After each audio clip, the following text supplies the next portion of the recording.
She said, "I don't regret cheating with my boss. I cancelled our wedding in silence. Now she's desperate enough to beg my mother for help." The words hit me like a sledgehammer to the chest while Christmas lights twinkled mockingly behind her and her family's laughter echoed from the next room. I'm David, 29, and I've spent the last 5 years building a construction business from the ground up, working 16-hour days to create the kind of stable future that Victoria always said she wanted. We'd been engaged for 8 months, planning a spring wedding at the historic Magnolia Plantation, complete with her dream reception in the garden pavilion that cost more than my first truck.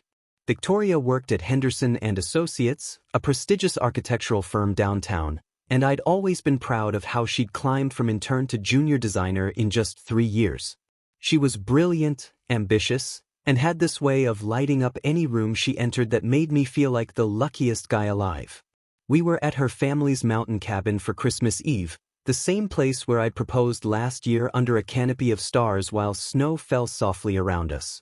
Her parents, Tom and Linda, had been so welcoming from day one, treating me like the son they'd never had and constantly praising Victoria for finding such a solid, dependable man. Her younger brother Jake had even asked me to be his best man when he eventually got engaged, saying I was the kind of husband he hoped to become someday. Everything felt perfect as we sat around the stone fireplace after dinner, watching her family exchange gifts and share stories from Christmases past. Victoria had been unusually quiet all evening, claiming work stress from a major hotel project deadline, but I attributed it to the exhaustion we'd all been feeling during the holiday rush. When she suggested we step outside for some fresh air and private conversation, I thought she wanted to exchange our gifts away from prying eyes or maybe discuss some last-minute wedding details that had been weighing on her mind. The mountain air was crisp and clean, with stars scattered across the sky like diamonds on black velvet, and I remember thinking how lucky we were to have found each other and built something so solid together. "David, I need to tell you something," she said, her breath forming small clouds in the cold air. "I've been seeing Marcus." Marcus Chen was her department head, a smooth-talking guy in his mid-30s who drove a Tesla and wore designer suits that probably cost more than most people's monthly rent. I'd met him at a few company functions and always felt slightly uncomfortable around him, not because he was threatening, but because he had this way of making everyone else feel inadequate just by existing in the same space. "Seeing him how?" I asked, though my stomach was already sinking because I knew exactly what she meant. "We've been having an affair for 4 months. It started during that Seattle conference when we had to share a hotel floor, and it's been happening ever since." Her voice was steady, almost clinical, like she was discussing the weather or reading from a report. "I don't regret it, David. Marcus has shown me things about myself I never knew existed. He takes me to places you could never afford, introduces me to people who can actually advance my career, and treats me like the sophisticated woman I'm meant to be instead of someone who should be grateful for stability and predictability." Each word felt like a knife twisting deeper into my chest, but what hurt most wasn't just the betrayal, it was the complete lack of remorse in her voice, as if our entire relationship had been some kind of placeholder until someone better came along. "Marcus is connected to international hotel chains, luxury resort developers, the kind of clients who can transform my career from small-town architectural projects to designing properties in Dubai and Monaco. He's cultured, well-traveled, and understands that some people are meant for bigger things than settling down in suburban mediocrity." I stood there absorbing her words while her family's laughter continued to drift through the cabin windows, completely unaware that their daughter was systematically destroying the man they'd welcomed into their family. "So what are you saying, Victoria?" "I'm saying our engagement is over. I'm choosing Marcus because he represents the life I actually want, not the one I thought I was supposed to want." She pulled off her engagement ring, the princess-cut solitaire that had taken me 3 months of overtime to afford, and held it out like it was contaminated. I won't pretend to be sorry about the affair because it opened my eyes to what I really deserve in life. "You're a good man, David, but good isn't enough anymore. I need someone who can match my ambitions and give me the lifestyle that reflects my worth." The casual cruelty of her dismissal was breathtaking, as if she'd been rehearsing these lines and was relieved to finally deliver them. Standing there in the freezing mountain air, listening to the woman I'd planned to marry explain why I wasn't sufficient for her elevated standards, I felt something fundamental shift inside me. Not heartbreak, exactly, but a cold clarity that this wasn't the woman I'd fallen in love with, or maybe it was, and I'd just been too blind to see her true nature until now. I looked at Victoria one last time, memorizing her face in the moonlight, then walked back into the cabin without saying another word. Her family was still gathered around the fireplace, Tom adding another log while Linda arranged the gift wrapping into neat piles, and Jake was showing off his new fishing gear with the enthusiasm of someone who had no idea his sister had just detonated a bomb in the next room. "Everything okay out there?" Linda asked with that maternal concern that had always made me feel like part of the family. "Just needed some air," I said, forcing a smile that felt like it might crack my face. "I think I'm going to turn in early. Long drive tomorrow." I spent the night staring at the ceiling in the guest room, listening to Victoria slip back inside an hour later and tiptoe to her childhood bedroom down the hall, probably relieved that the difficult conversation was finally over and she could move forward with her upgraded life plan. At dawn, while the family still slept, I packed my truck in complete silence and left the engagement ring on the kitchen counter with a note that simply read, "The engagement is off. Please give Victoria my best wishes for her future. Thank you for everything. David." The 3-hour drive home gave me plenty of time to think, and by the time I reached my apartment, I'd made a decision that would define everything that followed. No drama, no begging, no desperate attempts to win her back, just complete and total withdrawal. I spent the week between Christmas and New Year's systematically dismantling the life we'd built together with the same methodical approach I used for construction projects. First, I called Magnolia Plantation and explained that due to unforeseen circumstances, we needed to cancel our May wedding, forfeiting the $3,200 deposit but avoiding the remaining $12,000 balance that would have been due in February. The wedding coordinator was sympathetic and professional, noting that January cancellations were unfortunately common and wishing me well. Next came the caterer, the photographer, the florist, and the string quartet. Each conversation a small death of the future I'd imagined, but also a weight lifted from my shoulders as I realized how much stress I'd been carrying about affording everything Victoria had insisted was essential for our perfect day.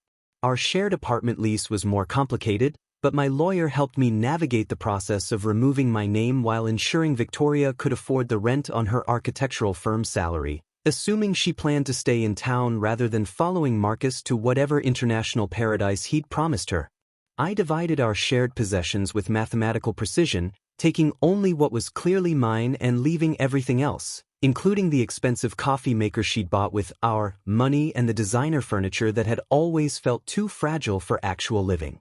The hardest part was calling both sets of parents to explain that the engagement was over, sticking to a simple script that the relationship had ended by mutual agreement and asking them to respect our privacy during this difficult time.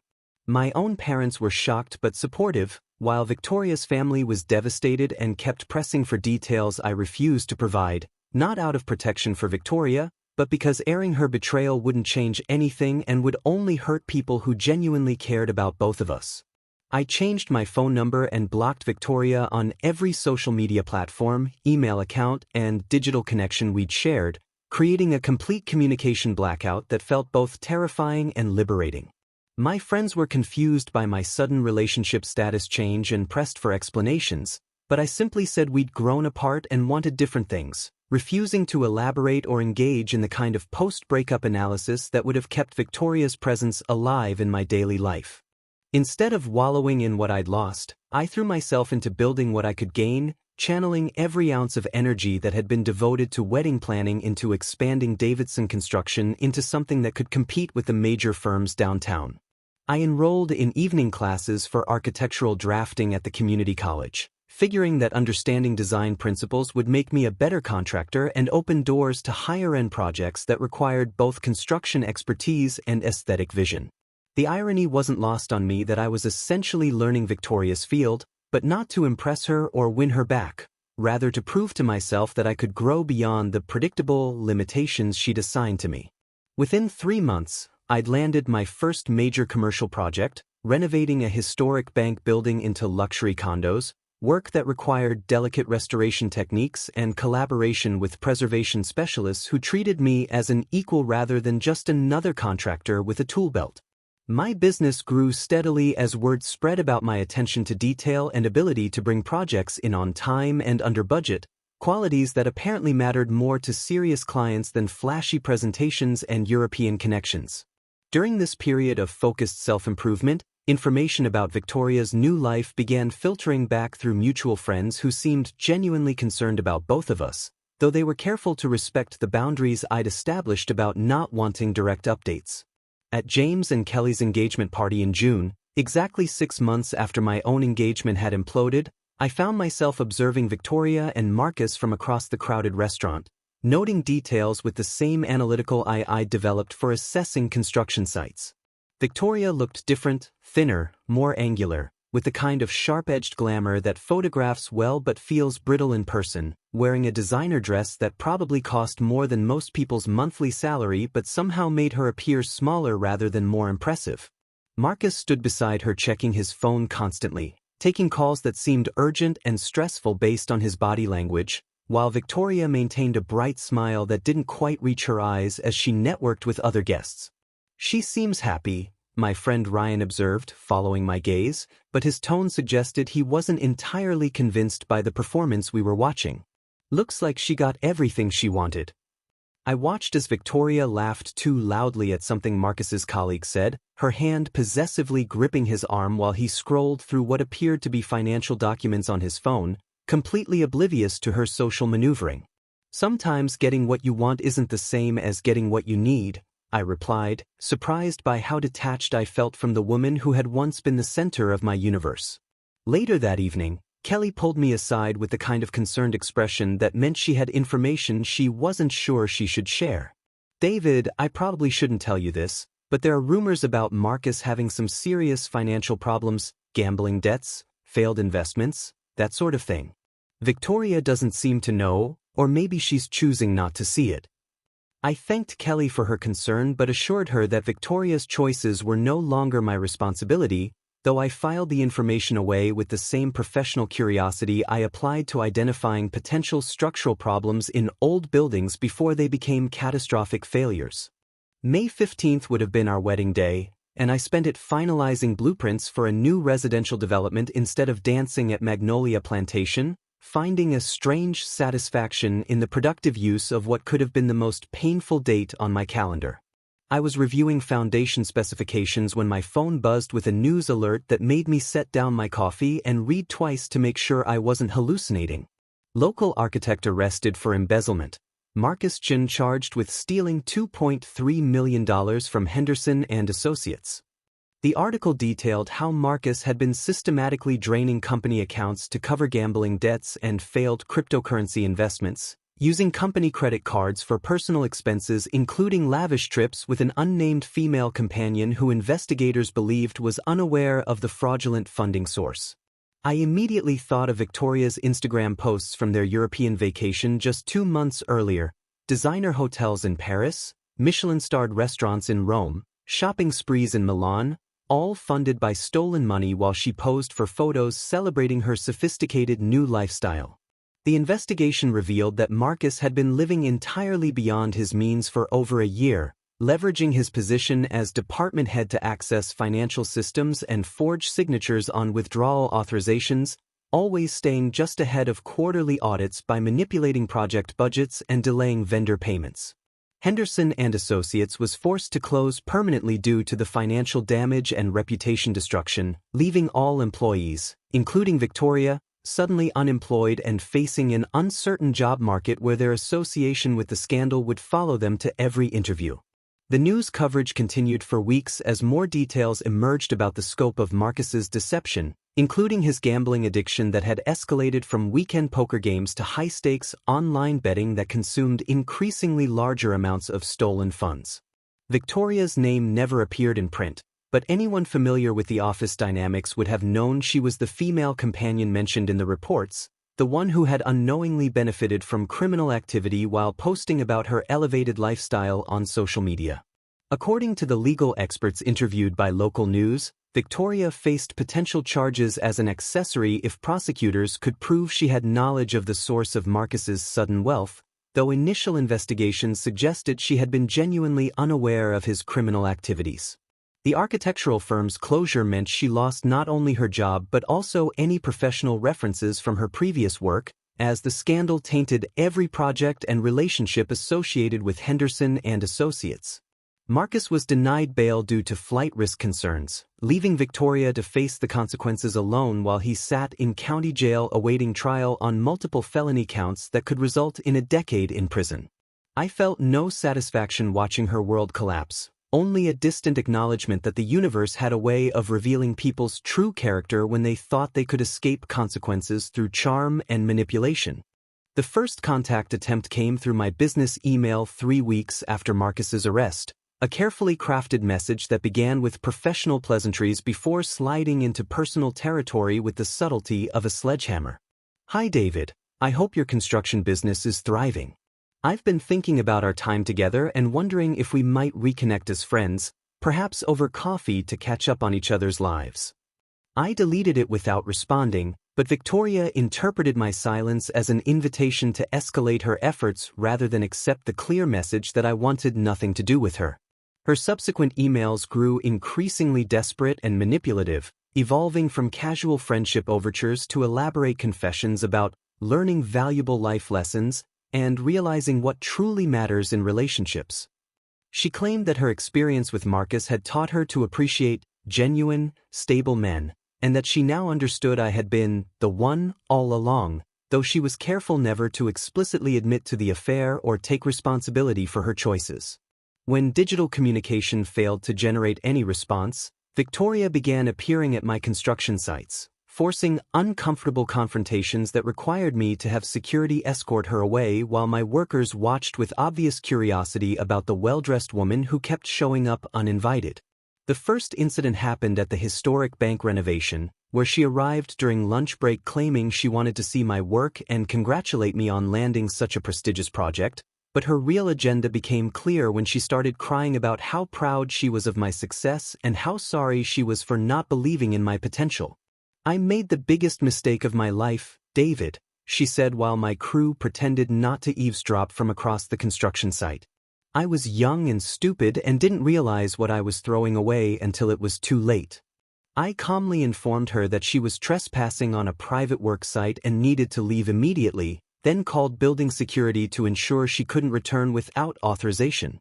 Her desperation reached new heights when she began leveraging our mutual friends, offering to pay for information about my current life and any new relationships, creating such awkward situations that people started avoiding social events where both of us might appear. Ryan told me she'd cornered him at a coffee shop and spent 40 minutes grilling him about whether I was dating anyone, what my business prospects looked like, and whether I ever mentioned missing her, offering to cover his tab and slip him cash if he'd share details about my personal life. It was really uncomfortable, man, Ryan explained. She seemed genuinely desperate, like she was drowning and thought information about you might somehow save her. Kelly reported similar encounters where Victoria had transformed from the confident, dismissive woman who'd once declared me insufficient for her elevated standards into someone who seemed genuinely shocked that I'd moved on so completely without her. The most disturbing incident occurred when Victoria showed up at my apartment building at 11 p.m., convincing the night security guard that she was my fiancé who'd been locked out, forcing me to call the police when she refused to leave the lobby after I declined to let her upstairs. When all direct approaches failed to penetrate my complete communication blackout, Victoria crossed the one boundary I never expected her to violate by contacting my 67-year-old mother, Helen, who lived 2 hours away in the small town where I'd grown up and had always treated Victoria like the daughter she'd never had. My mother called me on a Thursday evening, her voice filled with the kind of maternal concern that immediately put me on high alert because Helen Davidson was not someone who worried easily or got involved in drama without serious cause.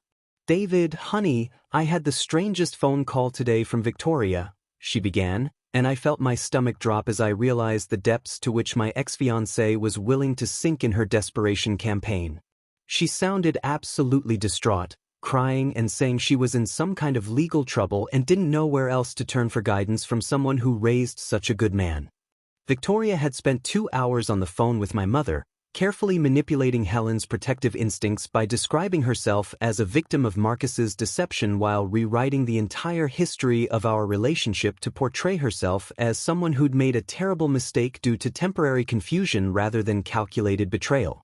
She'd convinced my mother that she was facing potential criminal charges as an innocent bystander, struggling with unemployment and mounting legal fees, while carefully omitting any mention of the affair or her cruel dismissal of me as insufficient for her elevated lifestyle expectations. She kept saying how much she regretted losing you and how she'd learned that success and money don't matter compared to having someone who truly loves you, my mother continued, her voice reflecting the genuine compassion that made her vulnerable to exactly this kind of emotional manipulation. She asked if we could meet for coffee so she could explain what really happened and maybe get some advice about how to make things right with you. The manipulation was masterful in its exploitation of my mother's values. Victoria knew that Helen had raised me to believe in forgiveness, second chances, and helping people in crisis, especially women who appeared vulnerable and genuinely remorseful about their mistakes. Victoria had strategically positioned herself as someone who'd been led astray by a manipulative older man but had now seen the light and wanted to return to the solid, dependable love she'd foolishly abandoned. My mother had agreed to meet Victoria at a local cafe, where Victoria had presented a handwritten letter addressed to me along with my original engagement ring, claiming she'd been carrying both as symbols of her regret and hope for redemption. "She seemed so sincere, David," my mother said, her voice wavering with uncertainty. "I know you said the relationship ended, but she's saying there were misunderstandings and outside influences that caused problems between you two. She gave me this letter and asked me to at least pass it along, saying she understands if you never want to see her again but hoping you might read her explanation of what really happened." The letter, Victoria had explained to my mother, contained the full truth about Marcus's manipulation and her realization that she'd been psychologically groomed by someone who'd exploited her ambitions and insecurities to destroy her relationship with the man who'd truly loved her. She described herself as essentially a victim of sophisticated emotional abuse who'd finally broken free and wanted nothing more than a chance to explain and apologize for the pain she'd caused through her temporary weakness and poor judgment. I drove to my mother's house the next evening, knowing that Victoria's manipulation of Helen required immediate intervention before more damage could be done to the woman who'd raised me to see the best in people even when they didn't deserve it. "Mom, I need to tell you what really happened between Victoria and me," I said gently, sitting across from her at the kitchen table where she'd raised me to believe in honesty and accountability. "Victoria didn't leave me because of Marcus's manipulation. She chose to have an affair with him because she decided I wasn't good enough for her ambitions." I explained the Christmas Eve confession in detail, including Victoria's complete lack of remorse and her cruel dismissal of our relationship as suburban mediocrity, watching my mother's face transform from confusion to hurt to angry understanding as the reality of Victoria's character became clear. She called me her financial safety net, Mom, not her partner. She said Marcus could give her the sophisticated lifestyle she deserved and that I was too predictable and boring for someone of her caliber. My mother's hands trembled slightly as she processed the truth about the woman she'd welcomed into our family and trusted with her son's heart. "Oh, David, I'm so sorry. She seemed so genuine, so broken up about losing you." "That's because she is broken up about losing her backup plan now that Marcus is in jail and her fairy tale life has collapsed." I retrieved the letter and engagement ring from my mother's counter, noting how Victoria had probably rehearsed the entire performance down to the timing of her tears and the strategic placement of meaningful objects. As I walked to my truck with the unopened letter and ring, I heard car doors slam in the driveway behind me and turned to see Victoria emerging from a rental car with the kind of desperate determination that meant she'd been waiting for exactly this moment. "David, please, just give me 5 minutes to explain," she called out, her voice cracking with what sounded like genuine desperation but felt like another calculated performance designed to manipulate my emotions. "I know what you think happened, but there's so much you don't understand about Marcus and how he manipulated me into making terrible decisions." She looked genuinely terrible, thinner than I'd ever seen her, dark circles under her eyes, wearing clothes that were still expensive but somehow diminished, like designer armor that no longer provided the confidence it once had. Marcus groomed me, David. He made me believe that what we had wasn't enough, that I deserved more, that you were holding me back from my potential. I was confused and scared about getting married, and he took advantage of that fear to destroy the best thing in my life. The rewritten history was impressive in its completeness. Victoria had transformed herself from a calculating woman who'd coldly chosen wealth and status over love into an innocent victim who'd been psychologically manipulated by a sophisticated predator. I never meant for any of this to happen, she continued, tears streaming down her face with what appeared to be genuine anguish. I was young and stupid and let someone else convince me that security and predictability were bad things instead of exactly what I needed. I realize now that you were everything I actually wanted: stability, loyalty, genuine love, and I threw it all away because I got seduced by the fantasy of a glamorous life that turned out to be built on lies and stolen money. I looked at her for a long moment, remembering the confident woman who'd stood in the mountain cold and explained why I wasn't marriage material, then at the broken person before me who was rewriting that conversation as temporary insanity rather than honest revelation of her true priorities. Victoria, even if I believed that Marcus manipulated you, which I don't, it doesn't change the fact that you were capable of cheating on me for 4 months while planning our wedding and feeling no remorse about it until your upgrade plan failed. But I do feel remorse now, she sobbed. I feel terrible about what I did to you, to us, to the future we could have had together. You feel terrible about the consequences of your choices, not the choices themselves. There's a difference. That's when my girlfriend Sarah pulled into the driveway, her timing perfect as she returned from the business conference that had kept her away for 3 days. Sarah Mitchell owned a successful landscape design company and had been the first woman since Victoria who'd made me remember what it felt like to be appreciated rather than tolerated.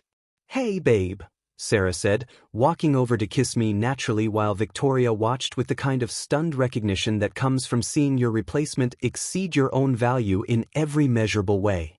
"How did the meeting with your mom go?" "Good," I said, introducing Sarah to Victoria with calm satisfaction. "Sarah, this is Victoria, my ex-fiancée. Victoria, this is Sarah, my girlfriend." Victoria stared at Sarah with the expression of someone watching her last hope dissolve in real time. Sarah was beautiful in an effortless way that didn't require designer clothes or professional makeup, successful in her own right, and clearly comfortable with herself in a way that made Victoria's desperate glamour look artificial by comparison. "It's nice to meet you," Sarah said politely, though her protective instincts were clearly activated by the scene she'd walked into. "I've heard a lot about you." The casual mention that Victoria had been a topic of conversation rather than a forbidden subject delivered the final blow to whatever reconciliation fantasy she'd been nurturing. "I should go," Victoria whispered, finally understanding that her desperate campaign had only confirmed my decision to move on rather than creating any possibility of rekindling what we'd once had. As Victoria drove away for the last time, I felt something I'd been waiting almost 2 years to experience: complete and total closure, the absolute certainty that I'd dodged the biggest bullet of my life and found something infinitely better in its place.